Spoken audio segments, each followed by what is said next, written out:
All right, everybody, this is straight out of a horror movie. There is a very disturbing tweet going viral right now where a service member, under the condition of anonymity with his identity protected, wrote to the Military Religious Freedom Foundation, a foundation meant to protect the religious freedoms of people in the military.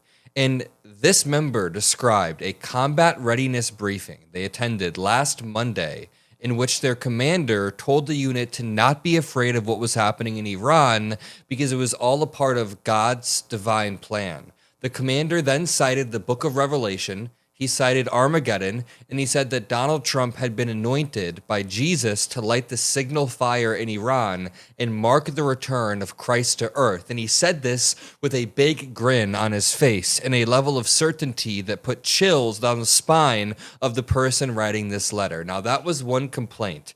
I want to point out, this is the incredibly eerie part. I want to point out, a religious freedom group said, 200 troops sent similar complaints across the country.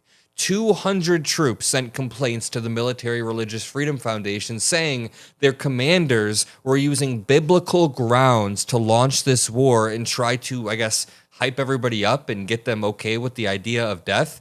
It's funny, they claim to be fighting Islamic extremism and people who are martyrs for their religion, who have certainty of paradise, yet they are using rhetoric that perfectly mirrors martyrdom. We're going to break all of this down. The worst part is Pete Hegseth, our current Secretary of War, did an interview with 60 Minutes that just aired last night. In this interview, he talks a little bit about his religious beliefs with the military, and he confirms all of our worst beliefs. This is a top-down notice coming from Pete Hegseth, a top-down order coming from Pete Hegseth for all generals to use biblical grounds to wage this holy war. Pete Hegseth uses the word crusade deliberately. Generals use the word crusade deliberately when they're not supposed to. So drop a like. Make sure you subscribe to the Adam Mockler feed. This is all incredibly important. Let's just start from the beginning. This tweet went viral a few days ago. 5 million views. It says, "This is absolutely effing nuts.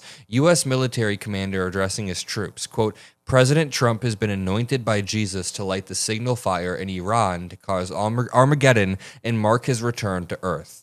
This is an email written on March 2nd of 2026, about 48 hours after the war was launched, to Mikey at Military Religious Freedom. It says, Mr. Weinstein, thank you for taking my calls and the calls of some of my colleagues as to what happened earlier this morning with our combat unit. Please protect my identity and the identities of those I'm speaking for as we discussed. Our unit is not currently in the combat zone, AOR, regarding the Iranian attacks, but we are in a ready support function where we could be deployed there any moment to join and augment the combat operations as participants.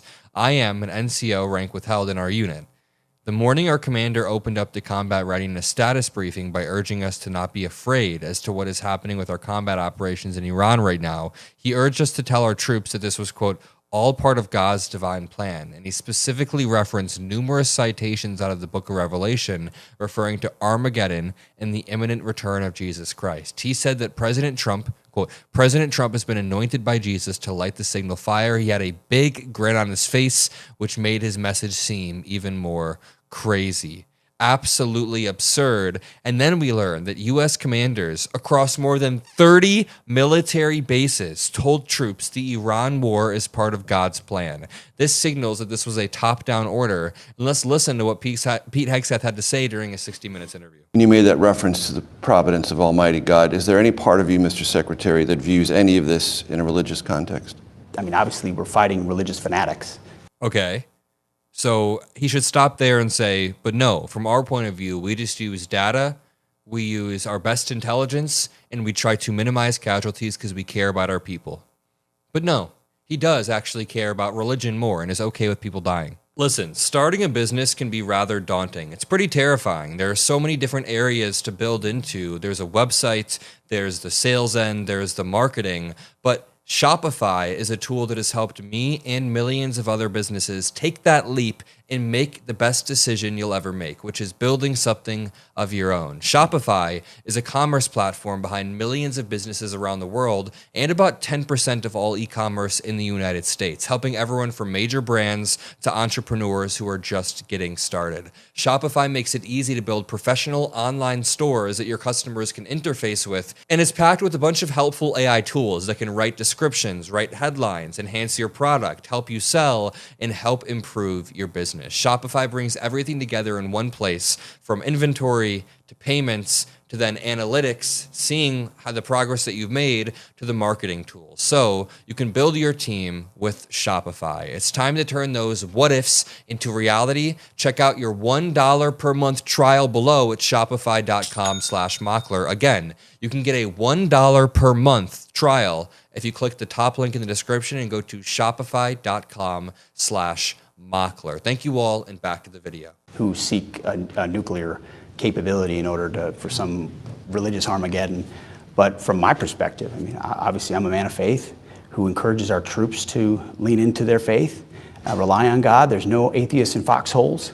Your mortality is right in front of you. I remember prayer for me on combat missions, how important that was. That's why we're making the chaplain corps great again and active again, making sure we're pouring into the faith of our troops. My Christian faith, faith in general, is important to the president. It's important in our fighting ranks to give them perspective, on human nature, on their own humanity, on our own mortality. And we lost a lot of that with sort of... What he said there was just genuinely illegal. The U.S. military must remain neutral, neither promoting nor prohibiting religion. So when he says he urges troops to be more religious, you're not supposed to do that. I mean, listen, praying while you're in the military is totally fine. Do whatever you want. You have the individual liberty to do whatever you want to maximize your own happiness. Go ahead and pray. Go ahead and have as many different Bibles as you want, or Qurans, or whatever the hell. But the idea that you should pressure people to lean into their religion is not what we like to hear, especially from somebody who has a Jerusalem cross tattooed across his chest. It's Pete Hegseth, which is a symbol associated with the medieval crusades. The same imagery that has appeared on the weapons of people who see themselves as Christian warriors. There have been domestic terrorists in the past who see themselves as Christian warriors with the same cross. And I'm not saying that that's what Pete Hegseth is, that he's like the same thing as the person who shot up these schools, but Hegseth has a vision of a holy war that breaks out, and that is becoming increasingly clear. Adam Cochran says, "This is unhinged. If you want to pray for our troops and ask God to protect them, I respect that. That's fine. That's totally fine. But the U.S. does not do holy wars. God does not do politics. No man who thinks the president is anointed and rambling about the second coming should be responsible for the safety of our troops." Here is Pete Hegseth speaking back a few years ago, talking about the Iran war, having a religious meeting, talking about rebuilding the Third Temple. I mean, Pete Hegseth quite clearly wants to wage a holy war and is apathetic at the very least to our troops dying in the process. As you stand there, you can't help but behold the miracle before you. And it got me thinking about another miracle that I hope all of you don't see too far away. Because 1917 was a miracle. 1948 was a miracle. 1967 was a miracle. 2017, the declaration of Jerusalem as the capital, was a miracle. And there's no reason why the miracle of the reestablishment of the temple on the Temple Mount is not possible. So he's looking for a holy war in the region. Here's Pete Hegseth being asked about Russia helping target Americans. Does this put U.S. personnel in any more danger than they otherwise would be? Well, the Russian involvement. No one's putting us in danger. We're putting the other guys in danger. That's our job. So we're not concerned about that. We mitigate it as we need to. Our commanders factor all of this, but the only ones that need to be worried right now are Iranians that think they're going to live. Okay, that's some crazy rhetoric. A few things to break down. The only ones who need to be worried are Iranians who think they are going to live. So you're waging war against the entire Iranian population that we were supposed to be freeing. The population is not the problem. The civilians are not the problem. They've been through hell and back due to the regime that you claim to dislike. But it's not actually about that.